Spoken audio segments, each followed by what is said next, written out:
Good afternoon, everyone. Welcome to our slot management training. My name is Ken Haynes, and I'm the Regional Support Manager for DBHDS. I am joined today by Kira Graves, the Regional Support Specialist with Region 4. If you have any questions as we go through this training, be sure to use the Q&A section. We have some panelists who will be monitoring and answering questions as they come in.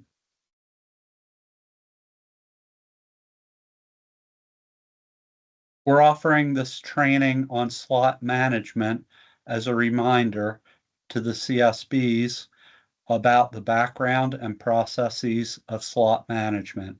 There have been some updates with the workflow in slot management, and we know that there are always staffing changes and turnover.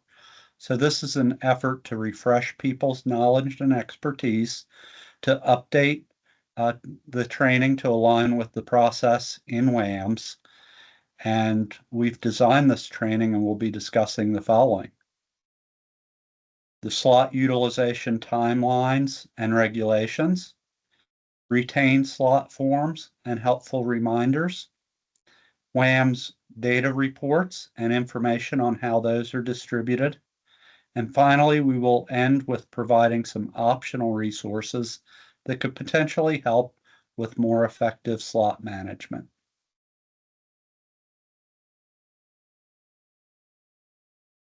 We're going to start out today by talking about the slot management timelines that are established in current regulations.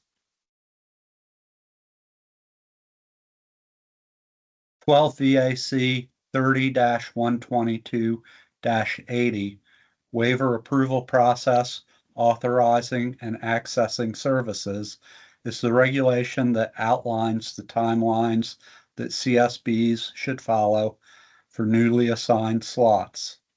In the coming slides, we will discuss the timeline and tasks that are established in the regulations.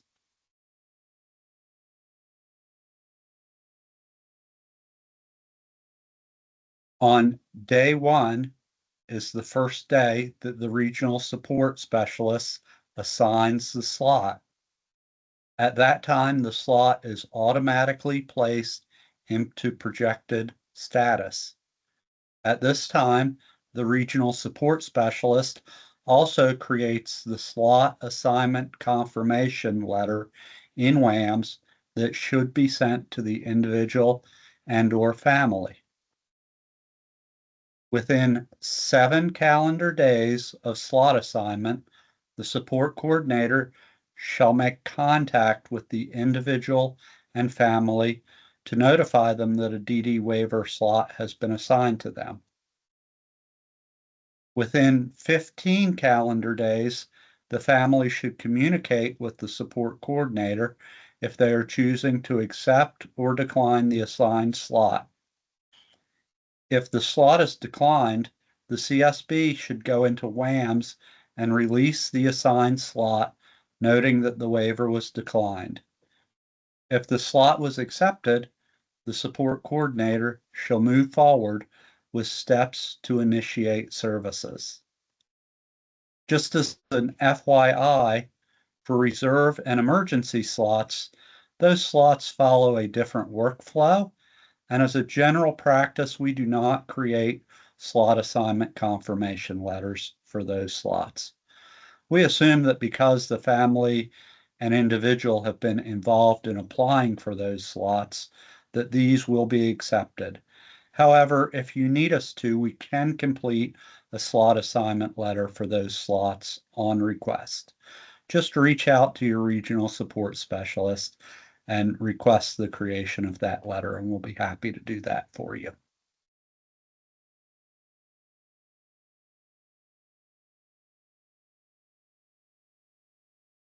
Within 30 days of the slot assignment, the support coordinator meets with the family and individuals to discuss the following: the individual's assessed needs, existing supports, and individual preferences. These would be the first steps in an ISP. Obtaining a physical examination. This should be completed no earlier than 12 months prior to the initiation of waiver services. Begin to develop the personal profile. Discuss the need for completion of the SIS assessment as required in 12 VAC 30-122-200. Prior to or at this meeting, the support coordinator should also provide the individual or family with a choice of services identified as needed and available in the assigned waiver, as well as providers and settings alternatives. At this time, the waiver slot should be moved from projected to accepted status in WAMS. Please note that if it is more than 30 days from the time the slot has been placed in projected status, WAMS will automatically move the slot into accepted status if this is not completed by the CSB. You have to move the slot to accepted status to get the computer-generated confirmation of level of care eligibility to send to DSS. If you do not send this, the person may not have their Medicaid status determined accurately or as quickly because it will not be determined using the right category and rules. Moving the slot to accepted status will not affect CCC Plus enrollment. CSBs should not wait until Medicaid eligibility is determined, a physical is completed, or any other indicator is completed before changing the slot to accepted. As soon as the individual has accepted the slot, the support coordinator should submit the DMAS 225, that's the Medicaid Long-Term Care Communication Form, along with the computer-generated confirmation of level of care eligibility to the local Department of Social Services. This is done to determine the financial eligibility for Medicaid and the waiver, as well as any patient pay responsibilities. Once the support coordinator receives confirmation of Medicaid eligibility from DSS, the ISP can be initiated, service planning take place, and services initiated. It is important to submit that DMAS 225, as sometimes a barrier to starting services is that DSS is not applying the right category of eligibility rules. There are special eligibility rules for people on waiver. And so this is how you tell them to use that set of rules.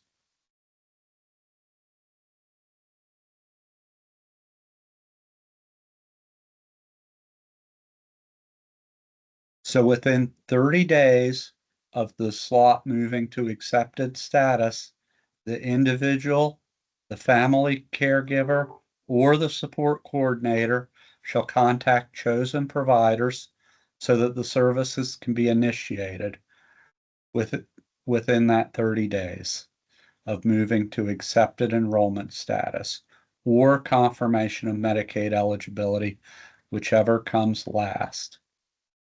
Once the individual has an active service authorization, the enrollment status will automatically update to active in WAMS. That's a process that's done automatically by WAMS and MMIS, which is the Medicaid computer system. It's not something that the support coordinator has any ability to change into active status. So the way you initiate the change is submitting a service authorization for a waiver service. And that active date will be the first date of service initiation.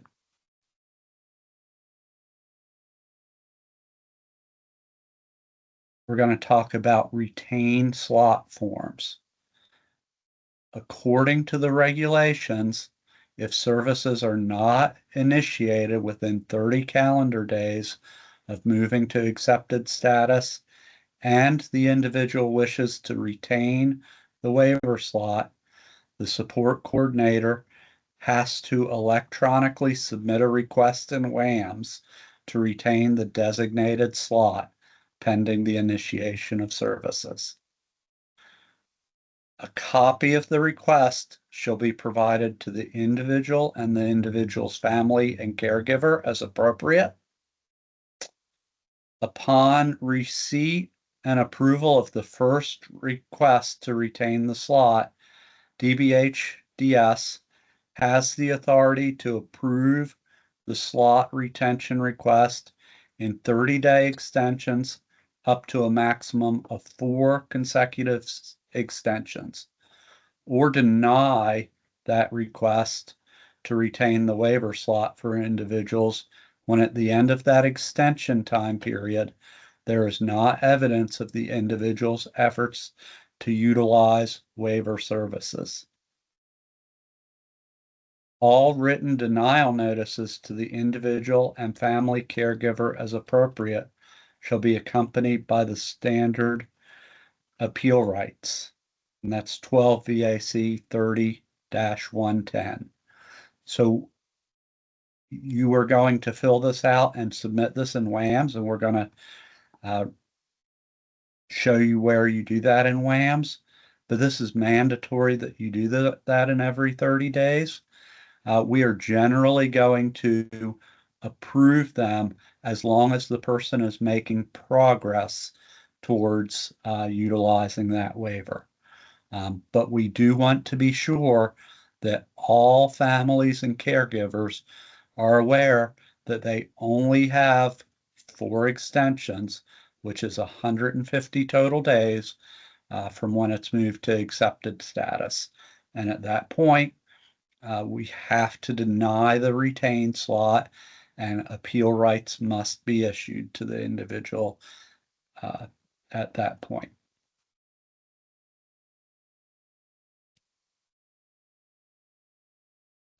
On this screen and on the next slide is an example of how the retained slot form appears in WAMS.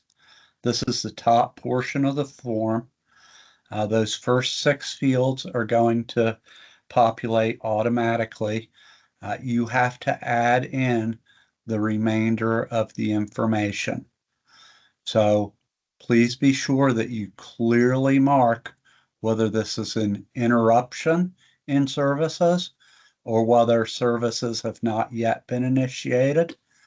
Please clearly mark the most appropriate reason that services have not started, and please complete the explanation section that gives a brief but detailed explanation for why those services haven't started and what the next steps in that process are proposed to be.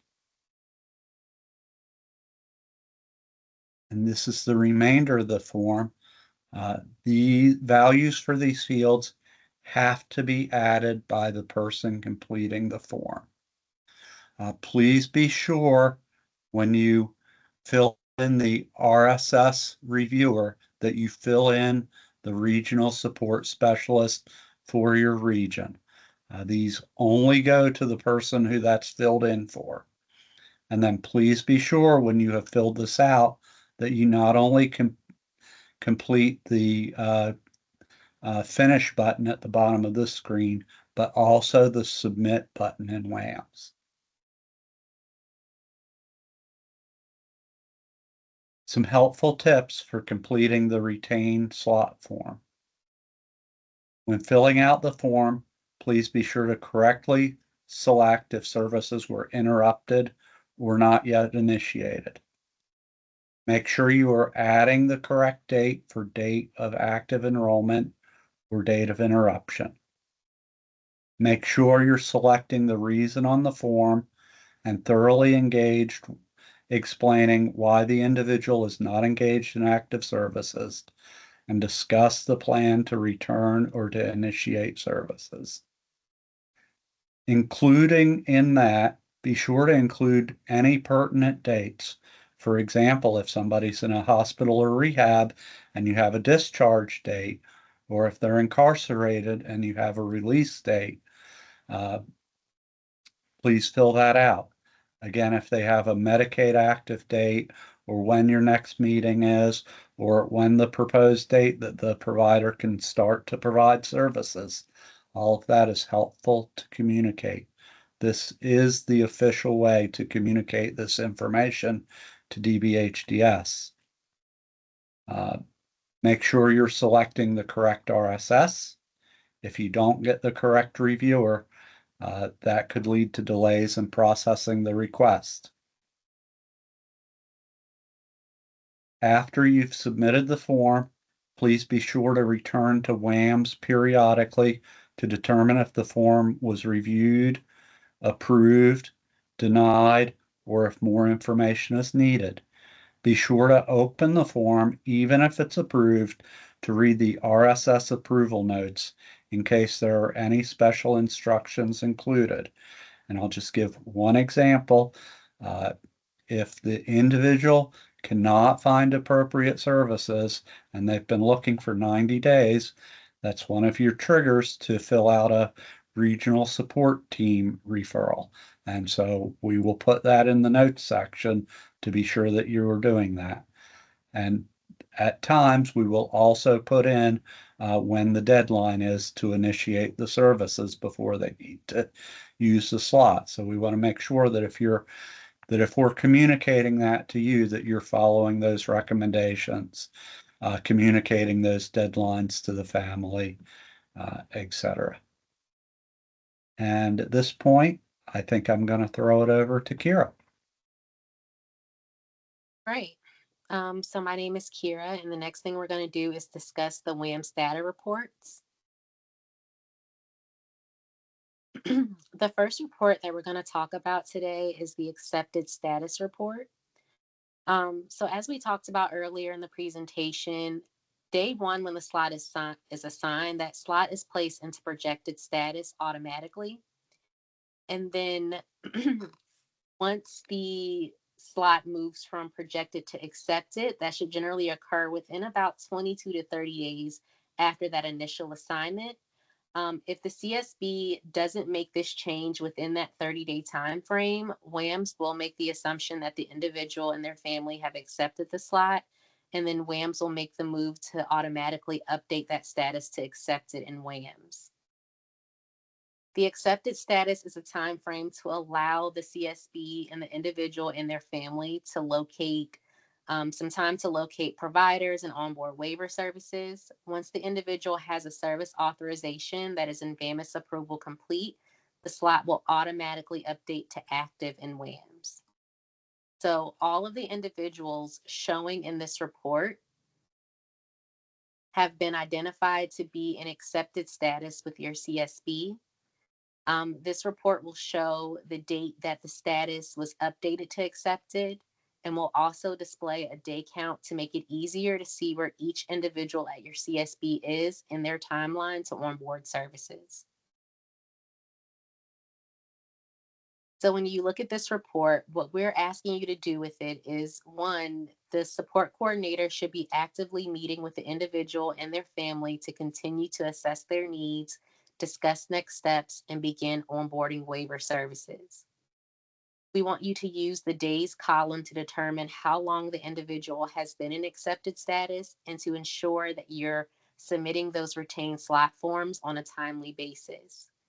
We want you to ideally work with that individual and their family to onboard services as quickly as possible, which ideally would be within that 30-day time frame.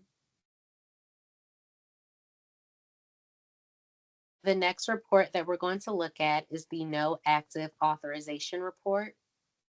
So this report, again, is going to directly relate to some of the information that we discussed earlier in the presentation regarding the timeline for slot utilization. So as we discussed earlier, once an individual has a service authorization that is in VAMIS approval complete, their slot will automatically update to active in WAMS. I do want to point out that this was not always the case.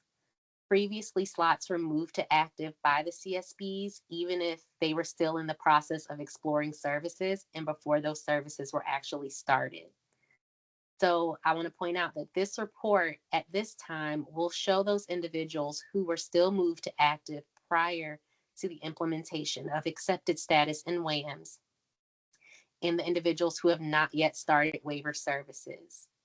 On this report, those individuals will show up as active on waiver with no approved SA.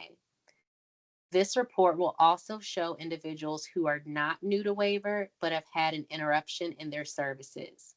Those folks will show on this report as active on waiver with no approved SA within 30 days. We have made some very minor changes to the formatting of this report. This report will show how many days the person has gone without an active authorization. And if they have never had an authorization, that column will show as not applicable. This report will also show you how many days the person has had their active waiver slot, whether they're new to waiver or existing in waiver. So when you get this report, we want you to use this to identify the individuals with your CSB who do not currently have active services. This should be prompting support coordinators to ensure that you're working with the individuals here to develop an actionable plan to initiate or resume their services. If there are individuals showing on this report for your CSB who are new to waiver and have never had services started, please be sure that you're working with them to start services as soon as possible, as many of those individuals are approaching or have already exceeded their 150-day timeline.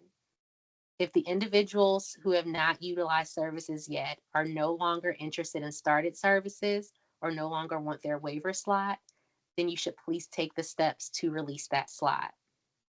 We also would like you to use the days since authorization end column and the days since enrollment start column to determine how long the individual has had an issue with um, their slot utilization or how long it's been since they haven't had any active authorization, and ensure that we're completing and submitting those retained slot forms.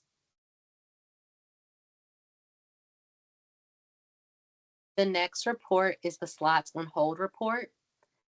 This report is in existence because we do recognize that there are times where an individual may be taking an extended absence from their waiver services for various reasons. So this could be due to like some hospitalizations, incarcerations, rehab stays, etc. But that individual does have an intent to return to their services. Please note that hold status is meant to be short term, and there should be a plan for the individual to return to waiver services. The status date on this report is going to show the date that the slot was placed on hold. It is also important to note that if an individual slot is on hold, this will also prevent their CIS scheduling from occurring. So when you receive this report, it's expected that you will use this for your informational purposes to assist with keeping track of the individuals with your CSB who are in hold status, along with the date that that hold status began. It's also expected that support coordinators should continue to work with the individuals and or their families to identify a plan to return to services. For the duration that their services are inactive, support coordinators should continue to complete and submit the request to retain slot form in WAMs every 30 days. As mentioned previously, this status will prevent CIS schedulers from moving forward and scheduling CIS assessments. So if it is identified that someone is in this status erroneously, you should work to correct it as soon as possible as to not impede their CIS from being scheduled in a timely manner. The next report that we're going to look at is the pending appeal report. This report is meant to identify individuals whose waiver slots are currently in pending appeal status. A slot is placed in pending appeal status if a person decides they no longer want their waiver slot, they no longer meet eligibility, they have moved to a nursing facility or ICF IID, or any other situation that would arise that would come up that would prevent that person from continuing to use their slot. This status date column of this report shows the date the slot went into pending appeal status. And please note that pending appeal is a time limited status and should expire after 30 days.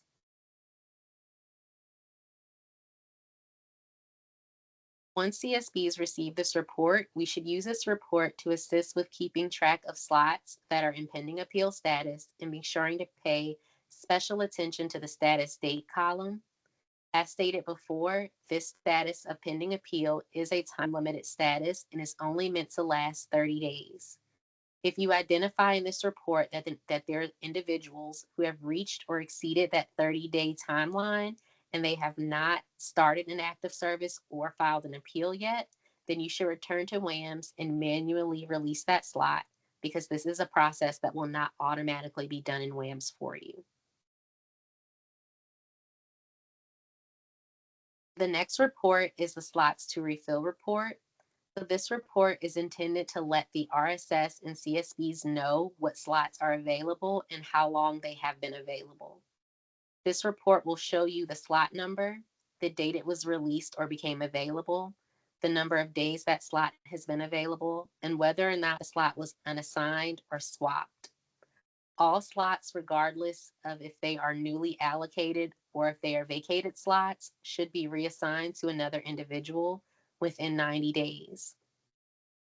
If slots have been available for greater than 90 days and there's no one to assign that slot to at that CSB, then that slot would then be eligible to be reallocated during a regional WSAC. So when you receive this report, what should you do with it? So we want you to use this report to keep track of their available slots, either via your own internal methods or using this report in a combination of both. This report should be used to determine how long you've had vacant slots with your CSB, and then you should communicate with your regional support specialist to schedule a WSAC as needed. Remember that this report will tell you how long slots have been available, and they should be assigned within 90 days of becoming vacant, or allocated. Please do not wait until slots have reached 90 days or are very close to that point to contact your RSS. Plan ahead and work to reassign slots in a timely manner. The next reports are the VIDES reports, and this is going to include the no active VIDES enrolled report and the no VIDES not met waitlist and VIDES not met enrolled reports. These three reports are designed to give CSBs information about an individual whose VIDES may need some attention. For the no active VIDES enrolled report, this is going to show individuals who currently have an active waiver slot, but their VIDES are out of compliance. If a person has an active waiver slot, they should have a VIDES that is updated and completed every 12 months. If you see people on this report, then you should work to address this as quickly as possible. This report will also show individuals who may have recently received a waiver slot but have not yet had their VIDES updated. Please note that in 12 VAC 30-122-70, it is noted that an individual's VIDES should be completed no more than 6 months prior to waiver enrollment. So if you see these people on your report, that should be a prompt to keep up with their enrollment dates and to complete and update their VIDES in the appropriate time frame. The survey date column will show the date that the last VIDES was entered into WAMS as completed. For the VIDES not met enrolled report, this is going to show the individuals who have an active waiver slot, but whose most recent VIDES did not meet the level of care eligibility for waiver.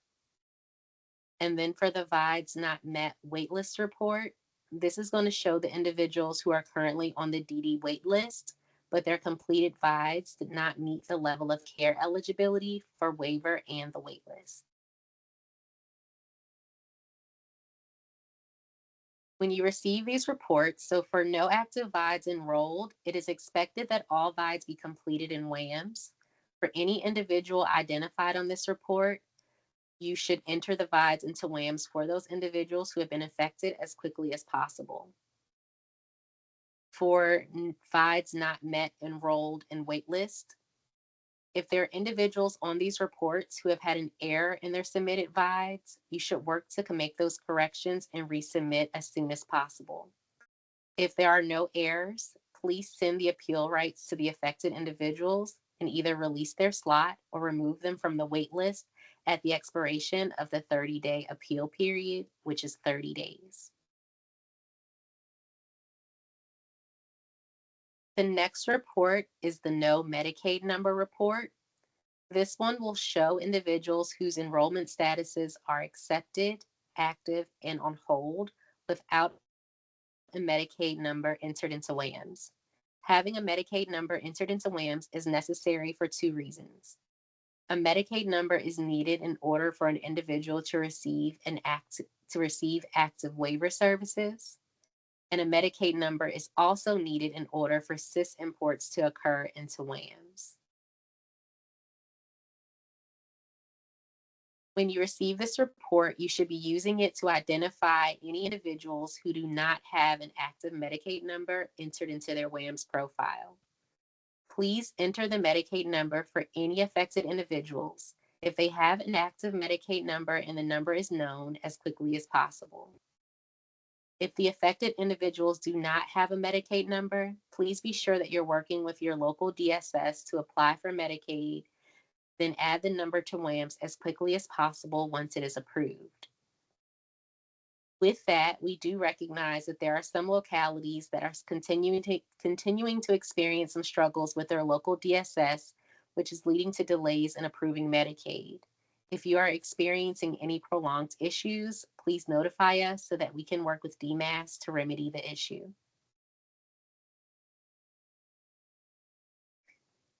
The next report is the No Support Coordinator report.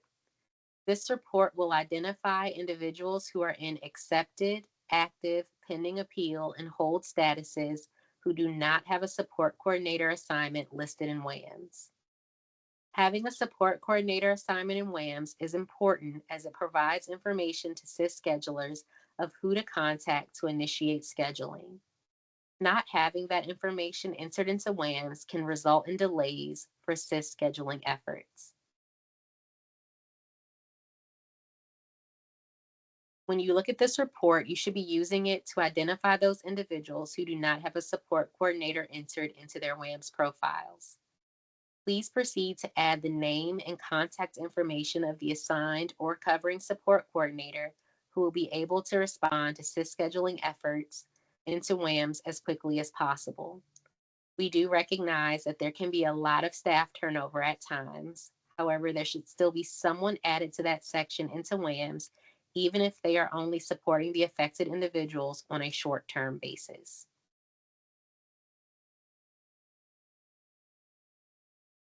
All right, so next we're going to talk about report distribution. So I want to note that historically, these reports were sent out by regional support specialists on a monthly basis via email, which required the regional support specialist to manually filter and distribute the reports for each board. So in an effort to have more effective distribution to CSBs and improve timeliness, we have transitioned to sending those reports out via Teams. You can now find your CSB's WAMS reports by logging into your Commonwealth of Virginia Teams account, then navigating to your DBHDS CSB team. Once there, you should find a subchannel titled DD. This is where you will then be able to navigate and locate your CSB WAMS data reports. Everyone who has been identified as needing access has been granted access to view the reports in Teams. However, for unknown reasons, people will periodically lose access to their DBHDS CSB team or to the DD channel. If this occurs, or if there are any difficulties encountered with access, or if you identify that someone else with your CSB needs to be granted access to this team, please let your RSS know. Reports are typically distributed on or around the 10th of each month.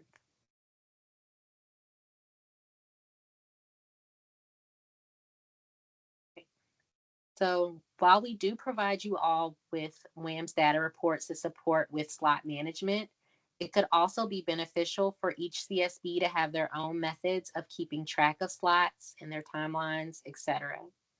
In the next few slides, we're going to show some examples that boards have found helpful in supporting them with slot management. I do want to emphasize that these are just examples. However, if you see something that you would like to take a closer look at, or if you feel something could be helpful for your CSB, please reach out to your regional support specialist and they can provide you with copies.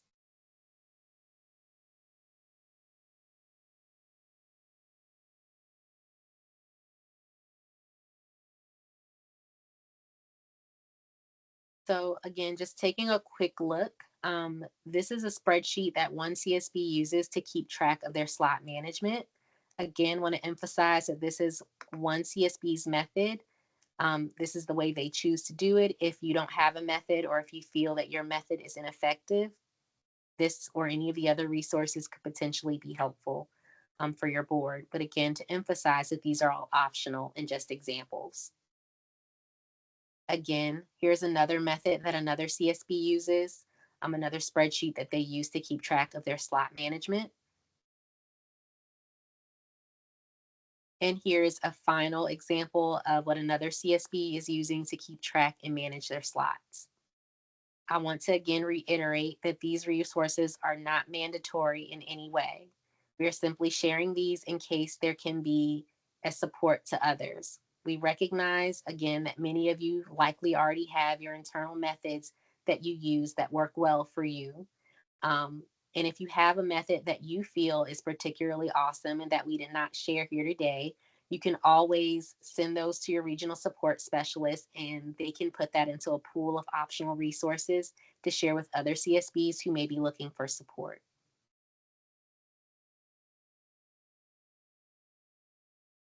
All right, thank you. And that concludes our slot management training for today. Thank you for taking the time to listen and join in, and we hope that we're able to provide some useful information in today's training. If you have any questions or would like a closer look at any of the resources that were shared during today's presentation, or if you have resources that you would like to share, please feel free to reach out to your assigned regional support specialist.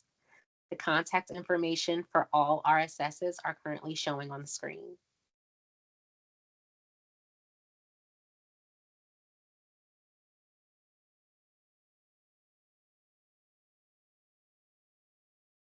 Thank you for joining us, everybody.